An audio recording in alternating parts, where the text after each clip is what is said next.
सोचती हूँ कभी कभी कि जिंदगी से क्या राब्ता है मेरा।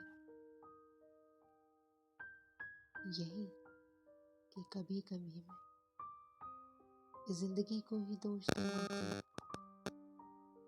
की, यही कि कभी कभी खुद को ही बिन गलती के कसूर बार मान लेती हूँ। यही कि शिकन बुलाकर चेहरे की झूठी मुस्कुराहट ओढ़ कर बैठ जाती हूँ। यही